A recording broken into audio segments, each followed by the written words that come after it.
2023 IPL থেকে চেন্নাইয়ের অধীনে খেলে আসছে শ্রীলঙ্কার pacer Matheesha Pathirana. Bowling action কিছুটা কিংবদন্তি লাসিথ মালিঙ্গার মতো হওয়ায় ভক্তরা তাকে বেবি মালিঙ্গা নামে ডাকেন।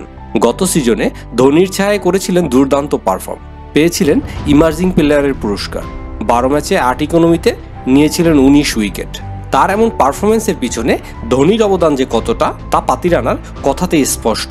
চেন্নাইয়ের প্রকাশিত একটি ভিডিওতে তিনি বলেন, ক্রিকেট জীবনে ধোনি মূলত আমার বাবার ভূমিকা পালন করেছেন, কারণ তিনি আমার দেখাশোনা করেন, উপদেশ দেন যে আমার কি করতে হবে। ঘরে থাকলে ঠিক আমার বাবা যেমনটা করেন। আমি মনে করি এটাই আমার কাছে যথেষ্ট।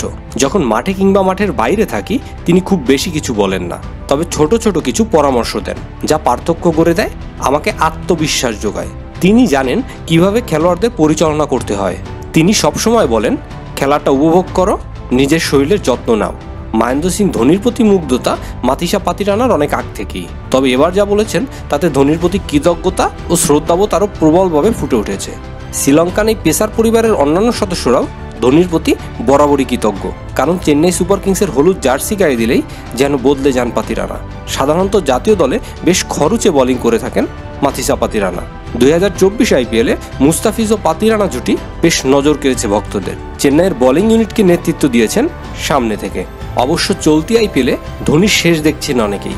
ভবিষ্যতে তাকে হলুদ জার্সি গায়ে আর দেখা যাবে কিনা তা পুরোপুরি অনিশ্চিত।